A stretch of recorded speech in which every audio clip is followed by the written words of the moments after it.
Sinbad की रहस्यमयी और रोमांचक कहानी। सिंदबाद एक मशहूर नाविक था जिसकी कहानी प्राचीन अरेबियन नाइट्स, अरब की रातें की कहानियों में शामिल है। ये कहानियां एक साहसी और खोजी समुद्री यात्री की हैं जिसने अपनी जिंदगी में 7 बड़े समुद्री सफर किए।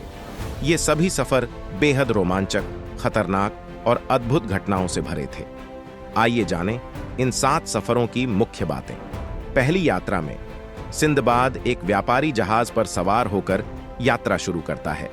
वह एक अद्भुत द्वीप पर रुकता है, लेकिन अचानक उसे पता चलता है कि यह एक असली द्वीप नहीं है, बल्कि एक विशाल व्हेल की पीठ है। आग जलाने के बाद व्हेल समुद्र में डूब जाती है और सिंदबाद अपने जीवन की रक्षा करने के लिए संघर्ष करता है। वह किसी तरह एक लकड़ी के तख्ते का सहारा लेकर किनारे पर पहुंच जाता है और बाद में एक व्यापारी जहाज उसे बचा लेता है।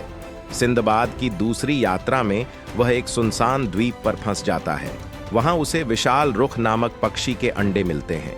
वह पक्षी इतना बड़ा था कि सिंदबाद ने उसके पैर से बंधकर उड़ान भरी और दूसरे द्वीप पर पहुंच गया। वहां उसे खजाना और अनमोल रत्न मिलते हैं। तीसरी यात्रा में सिंदबाद का जहाज एक अनजान द्वीप पर फंस जाता है। इस द्वीप पर विशालकाय आदमखोर रहते हैं। सिंदबाद और उसके साथियों को बंदी बना लिया जाता है, लेकिन वह अपनी चतुराई से इन दानवों से बच निकलता है और सुरक्षित घर लौटता है। चौथी यात्रा में सिंदबाद को एक रहस्यमयी द्वीप पर उतारा जाता है, जहां उसे एक विशाल आदमी मिलता है जो उस पर पत्थर फेंकता है। सिंदबाद अपनी बुद्धिमानी का इस्तेमाल करके इस खतरे से बचता है। इस द्वीप पर उसे एक अमीर व्यापारी का साथ मिलता है जो उसे अपने जहाज पर ले जाता है। पांचवीं यात्रा में सिंदबाद एक ऐसे द्वीप पर जाता है जहां के निवासी अपने मेहमानों को सोने का पानी पिलाते हैं ताकि वे मूर्छित हो जाएं। सिंदबाद उनके जाल में फंस जाता है, लेकिन अपनी सूझबूझ से भाग निकलता है और एक बड़े व्यापारी जहाज में सवार होकर वापस आता है। छठी यात्रा में सिंदबाद का जहाज एक खतरनाक समुद्री इलाके में फंस जाता है।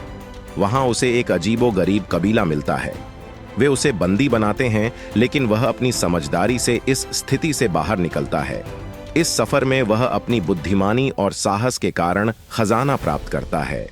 सातवीं और आखिरी यात्रा में सिंदबाद का सामना समुद्र के सबसे खतरनाक और रहस्यमय जीवों से होता है। इस यात्रा में वह एक अद्वितीय खजाना प्राप्त करता है और बहुत कठिनाइयों का सामना करता है। अंत में वह अपने घर लौटता है और निर्णय लेता है कि अब वह समुद्री यात्राएं नहीं करेगा।